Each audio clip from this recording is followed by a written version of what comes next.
Hola hermanos, el día de hoy, 26 de octubre del 2022, es miércoles de la 30ª semana del tiempo ordinario. Hoy les voy a hablar de un santo que no ha sido canonizado. Algunos dirán, ¿qué pasó aquí? ¿Cómo que no ha sido canonizado? Entonces, ¿cómo es que es santo? Bueno, les voy a explicar el asunto. Resulta ser que las canonizaciones, o sea, las declaraciones de santidad, en los primeros siglos se efectuaban realmente dentro de la diócesis, ¿ok?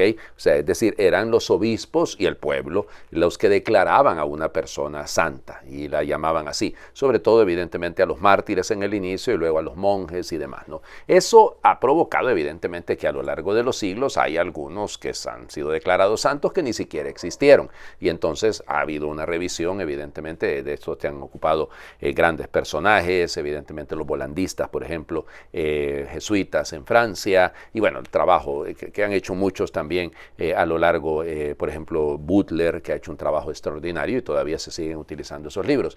Y después del Concilio Vaticano II se revisaron mucho estos. El primer santo canonizado directamente por un papa fue en el año 993, o sea, dan de cuenta que a finales del siglo X, y luego ya en el siglo XII, con la Reforma Gregoriana, entonces se pone claro que solamente le prohíben a los demás obispos que hagan declaraciones de santidad, ya en el siglo XII, y ya para el siglo, fíjense, hasta el siglo XVII, ya quedó como un procedimiento con todas las reglas y todas las formas netamente consagrado al Papa, ya no se podía hacer de otra manera. Entonces por eso les digo, en el caso del santo del que les voy a hablar, nunca ha sido canonizado, pero es reconocido como santo. Se trata de San Alfredo el Grande.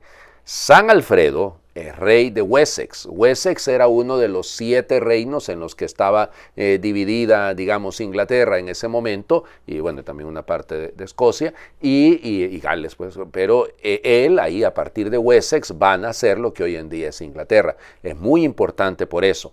Él es hijo, y es el tercer hijo, para que se den cuenta ustedes, el tercer hijo de Etelredo, y Etelredo pues se casó con una princesa francesa, Judith.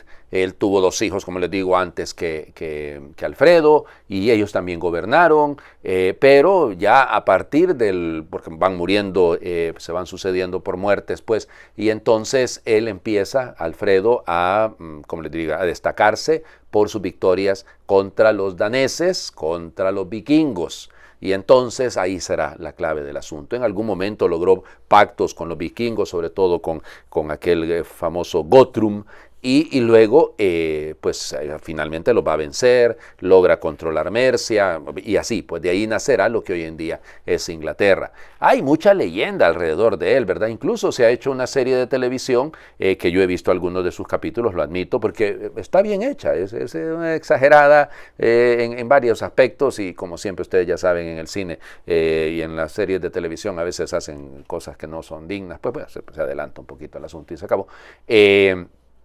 ¿Cómo se llama? Que se llama, creo, The Last Kingdom, el último reino, y está basado, al menos en los primeros episodios, o no sé, las primeras temporadas, no sé cómo llamarle, en la figura de Alfredo, alrededor de Alfredo. Ya les digo, él va a morir en Winchester en el año 899, era relativamente joven, tenía mi edad, tenía 51 años, y bueno, ya su sucesor, que va a ser Eduardo, empezarán las cosas de otra forma, ¿no? Pero ya le digo, lo que llama la atención con él es que él es un erudito. Fíjense que tradujo la historia eclesiástica de Beda el Venerable, la historia eclesiástica de Inglaterra, ¿no? Era una persona muy inteligente, codificó las leyes, no necesariamente leyes que él hizo, sino las leyes que ya estaban en boga en el pueblo, pero él les fue dando forma, y era una persona creyente, realmente creyente, un real católico, que buscaba sobre todo vivir en la justicia. Al menos eso es lo que nos dicen los biógrafos. Ya les digo, no ha sido canonizado, pero se le considera efectivamente un santo. Bueno, vamos a las lecturas del día de hoy. Continuamos en la carta a los Efesios, en la parte en la que toca la vida familiar. Entonces, Efesios capítulo 6, versículos del 1 al 9. Hijos, obedezcan a sus padres por amor al Señor, porque eso es justo. Honrarás a tu padre y a tu madre es un mandamiento muy importante que lleva consigo esta promesa. Te irá bien y vivirás largo tiempo en la tierra. Padres, no exasperen a sus hijos, más bien fórmenlos y corríjanlos para educarlos bien como el Señor quiere. Esclavos, Obedezcan a sus amos de este mundo con docilidad, respeto y sencillez de corazón como a Cristo, no solo cuando los están mirando, ni solo para quedar bien con ellos, sino como esclavos de Cristo, que cumplen de corazón la voluntad de Dios. Sírvanles, pues de buena gana, como quien sirve al Señor y no a los hombres, recordando que cada uno, sea esclavo o libre, será recompensado por el Señor según el bien que haya hecho. Y ustedes, amos, correspondan a sus esclavos en una forma semejante. Absténganse pues de toda clase de amenazas, recordando que tanto ellos como ustedes tienen el mismo amo, que está en los cielos, y en el cual no hay favoritismos por una persona o por otra. Palabra de Dios. Te alabamos, Señor. Bueno, alguno dirá, con solo escuchar esto, Padre, ahí están hablando de esclavos y de amos, no la iglesia como se... Y fíjense que este texto ha sido utilizado a lo largo de los siglos para justificar la esclavitud. Hasta el mismo Pablo habla de eso. Sí, pero fíjense que solo leen la parte de los esclavos, no leen la parte de los amos. Correspóndanles de la misma manera.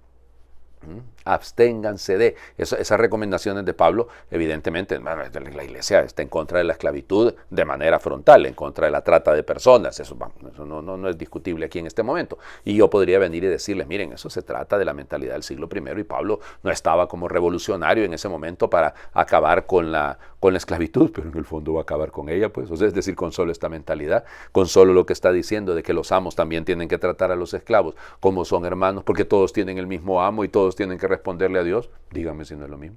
Dígame si en el fondo no está abriendo la puerta para algo que va a ocurrir más adelante con la manumisión a partir del siglo IV, en el que efectivamente la esclavitud se irá aboliendo poco a poco. Bueno, tardará muchísimo tiempo, pues, porque prácticamente en algunos lugares, bueno, todavía sigue habiendo esclavitud, ¿no? Pero bueno, y hay formas de explotación que aunque no sean esclavitud, pero son a tratar realmente a las personas como esclavos.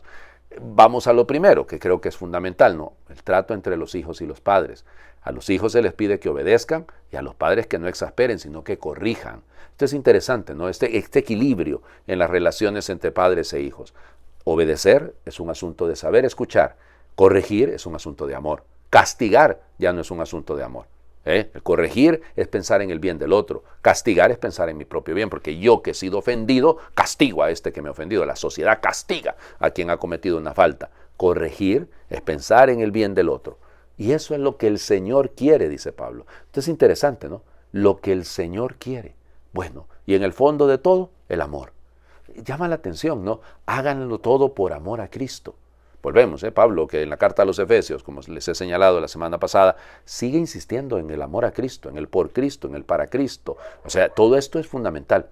Las relaciones nacen del amor, y si en el fondo están ordenadas desde Cristo, están ordenadas desde Dios, son relaciones que santifican. El Evangelio, Lucas capítulo 13, versículos del 22 al 30.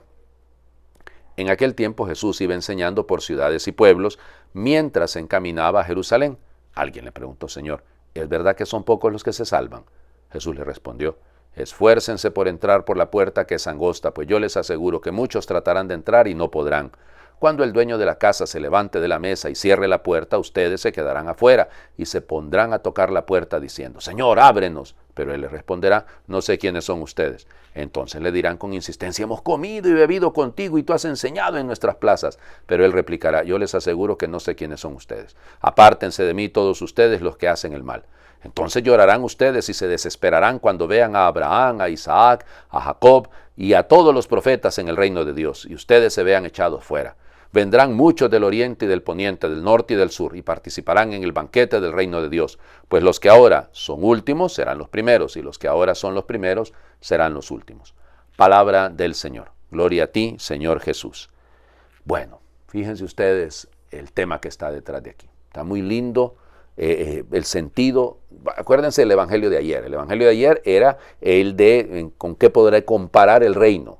Con una semilla, con un poco de levadura, y entonces ahora viene otra pregunta. Jesús sigue caminando hacia Jerusalén, importante esto, no, Jesús está encaminado hacia Jerusalén, y la pregunta que le hacen es negativa, o sea, en el fondo es un poco frustrante, casi les diría un poquito desesperada, ¿no?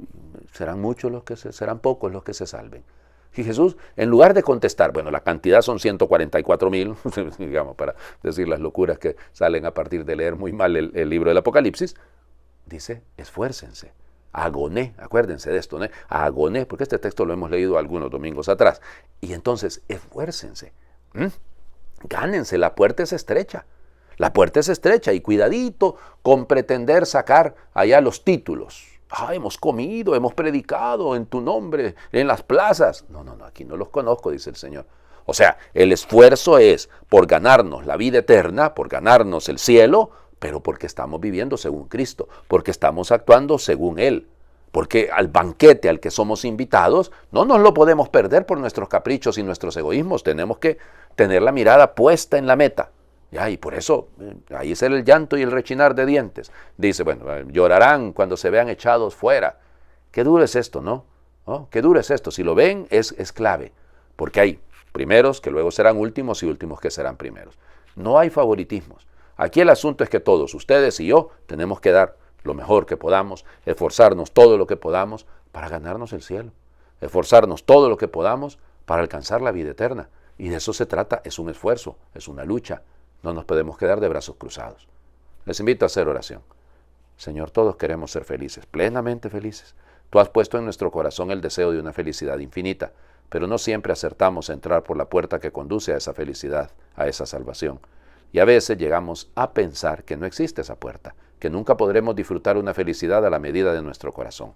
Pero tú, Jesús, nos dices que existe una puerta que nos hace entrar en la familia del Padre, en el calor de su casa. Tú, Jesús, eres la puerta, el paso hacia la salvación, hacia la felicidad que colmará todos nuestros deseos. Eres la puerta que nunca está cerrada, que está abierta siempre y a todos, sin distinción, sin exclusiones, sin privilegios.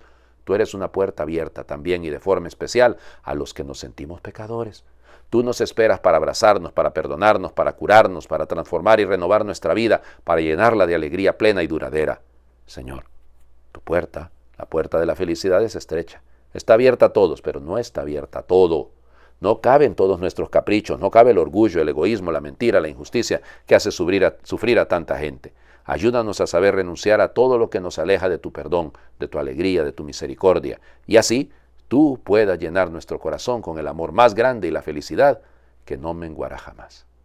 Amén. El Señor esté con ustedes.